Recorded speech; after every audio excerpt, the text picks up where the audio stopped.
Hello and welcome to ABC News. I'm Mariam Saab. Counting is underway in Queensland's statewide local government elections and 2 state by-elections in formerly safe Labor seats. But Labor appears to be in trouble in the state seat of Ipswich West. Our reporter Kate McKenna is there. Kate, what are the prospects? Good evening. Well, it appears to be nervous energy here in Labor event in Ipswich West. The polls closed about 2 hours ago, and with about 30% of the vote counted, the ABC is currently projecting an 18% swing to the LNP, and based on preferences, projects that the LNP is likely to win the seat of Ipswich West. Now, this has been held by Labor, although the party has lost it before to One Nation and the LNP. And for the past week, we've seen from both sides, from Labor and the LNP, they've been trying to temper expectations and both insisting that it's a tough task ahead. And this by-election was triggered by the resignation of local state member Jim Madden, who decided to quit state politics and run for council instead. And former Labor Premier Anastasia Palaszczuk's old seat, Inala, was also up for grabs. How's that looking? Well, we're actually still waiting to see that early count with Inala, but it is Labor's safest seat across the state with a massive 28.2% margin, and with no high-profile incumbent running, especially a premier, there was expected to be a swing, but we just haven't seen those early counts yet. Now, with the state election looming in October, all eyes are going to be on these results, particularly in Ipswich West. But strategists and analysts are quick to point out by-elections are merely a snapshot in time. It's a chance of voters to send a message, but we've seen it before with former Queensland Premier Peter Beattie when he lost 3 by-elections only to pick up those seats at the general election. But whatever happens tonight, I'm sure that there will be some soul-searching. With that update there from Ipswich, our reporter Kate McKenna, thank you. 4 months after Australians rejected a federal voice to Parliament, South Australian First Nations people have voted in their first state-based voice election. The SA government expects thousands of Aboriginal and Torres Strait Islanders to have voted. The results won't be declared until later this month. On Ngarrindjeri country, First Nations people gather to have their say.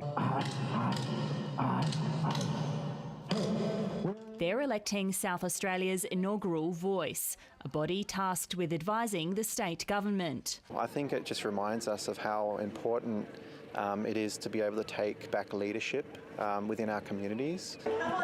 In Adelaide, Christine Franks and Odette Pearson were among the first to vote. It's very significant. There must be a voice for Aboriginal people. I never thought that we'd have the opportunity to do this in my lifetime. About 30,000 people were eligible to vote. The government expected only about 10% would participate. We recognise it's the first time we're doing this in South Australia, and there is a hangover from the referendum last year that I think will dampen turnout. The SA Voice is not enshrined in the state's constitution.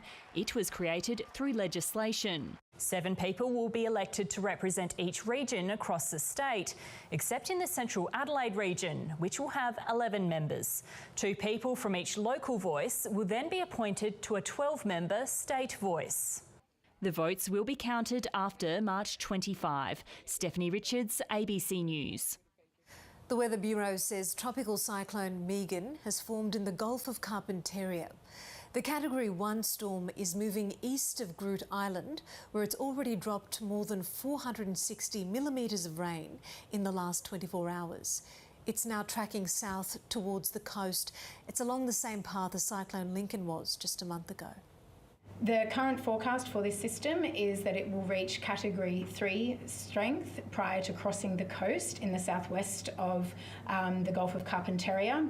And with that forecast, it's possible that we will have damaging wind gusts, destructive wind gusts in excess of 125 kilometres per hour, possible from tomorrow evening, so from Sunday evening. And it's also possible to have very destructive wind gusts from Monday morning. And so that will be particularly particularly close to the centre of the system as it crosses. Storm tide is a concern with this system, and we do have a warning out for abnormally high tides. So we've already seen that during the high tide this morning, and can expect to have higher than average tides this afternoon, with that increasing over the next 24 to 48 hours as well. Aged care providers are warning of the consequences if they're left to pick up the bill for historic wage rises of up to 28%. The Fair Work Commission's decision to increase wages has been broadly welcomed, but questions are mounting over who'll have to fund the pay hike. A long fought for boost to aged care wages. This decision really delivers recognition in terms of monetary pay of the value of that care and dedication. Earning support from across the aisle. We want to see aged care workers properly compensated for the work that they do. The Fair Work Commission yesterday delivering an 18 to 28% increase for more than 200,000 residential and home care workers, an increase more than 3 years in the making. This finding, on top of the 15% wage increase that we presided over as a result of the previous Fair Work Commission interim decision, has meant that aged care workers are able to earn more. That 15% interim decision forming part of the overall increase aimed at securing and retaining workers as the focus turns to who'll pay. There has been, of course, a sizable increase in aged care workers across the board already under my government. Industry calling for the government to foot the bill on top of the $11 billion it's allocated to fund the interim rise. Without the government fully funding it, the sector will struggle to pass those on fully to staff.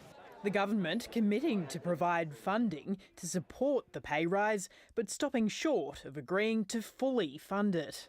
It's quite a complex decision. We'll work our way through it. It has to be done in a sustainable way, and it has to be done in a way which doesn't put added pressure on the system. Higher wages are a crucial part of securing the workforce the sector needs to meet the growing demand of an ageing population.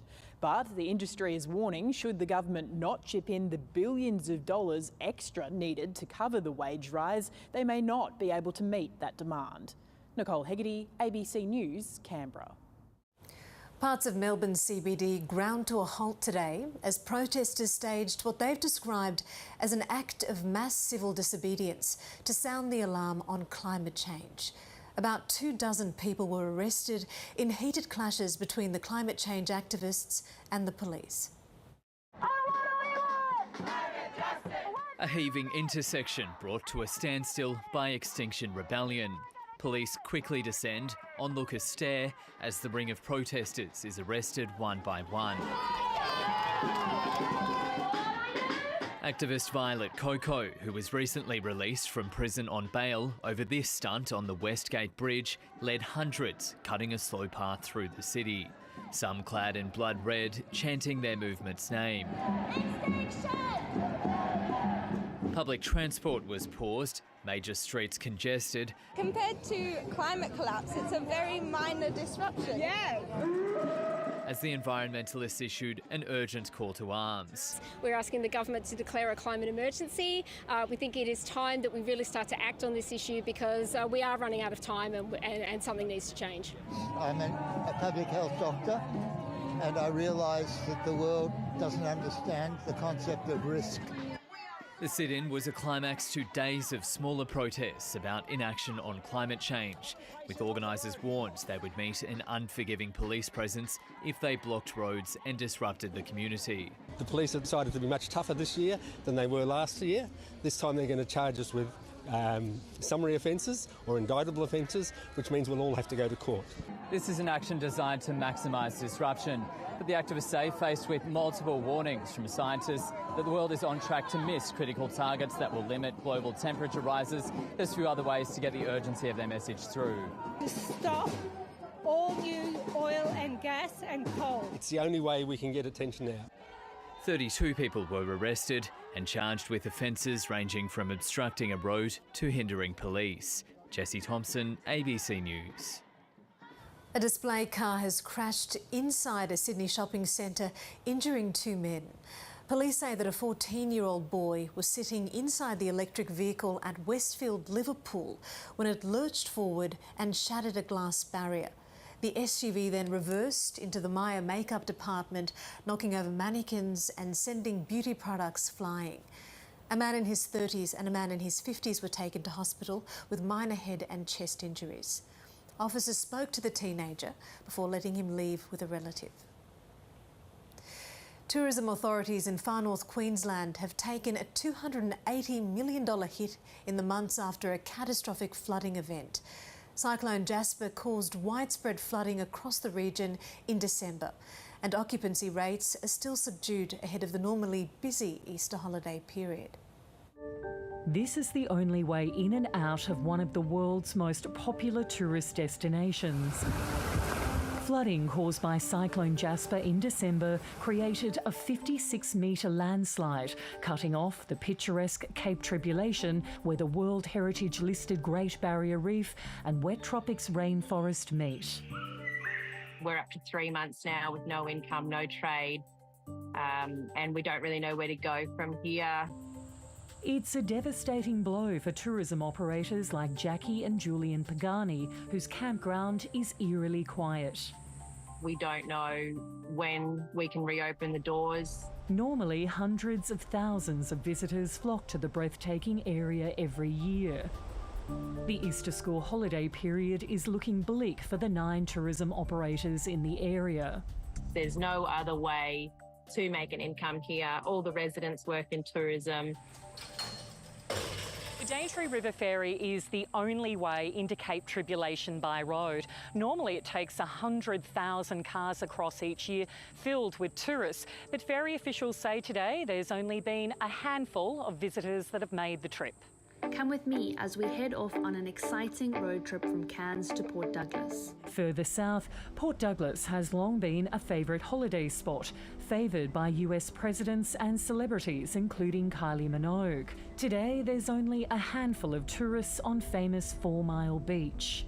Cafes are quiet, and so too are hotels. Lee and Bryce Tozer run a holiday apartment complex in the centre of town. Welcome to Cayman Villas. You're speaking with Lee. There are plenty of rooms available. There we are. Paradise. A paradise they'd like to share. At present, for Easter, April school holidays, we're running it around a bit. We just thought we had to come, and I think if you're helping out the tourism here, that's, it's a really good thing. A tropical paradise up for grabs. Christy Sexton McGrath, ABC News, Port Douglas. Israeli Prime Minister Benjamin Netanyahu has approved plans for an attack on the city of Rafah in southern Gaza, where an estimated 1.5 million people have sought shelter, many displaced from elsewhere in the territory. The Israeli army is preparing for the operation and, it says, for the evacuation of civilians in Rafah, though no time frame has been given. Despite the plans, Israel says that it will send a delegation to Qatar for ceasefire talks after rejecting the latest Hamas offer, calling it unrealistic. And aid has started arriving in Gaza via sea, with a barge carrying 200 tonnes of supplies approaching a makeshift jetty amid a worsening humanitarian crisis in Gaza. Several people have been arrested in Russia during the country's ongoing presidential election. Vladimir Putin is seeking another 6 years in office in an election that some critics say is rigged. Siberian shaman call on spirits for guidance as polls opened in Russia's presidential election. In Moscow, rare acts of dissent caught on camera. Polling stations have been set on fire, while ballot boxes have been filled with green dye. Signs of anger at an electoral system that is neither free nor fair. They don't have a right to claim that they're democratically elected. Roman Udot has been monitoring Russian elections for over 20 years. It's normal box. Yeah. And ballots should lay like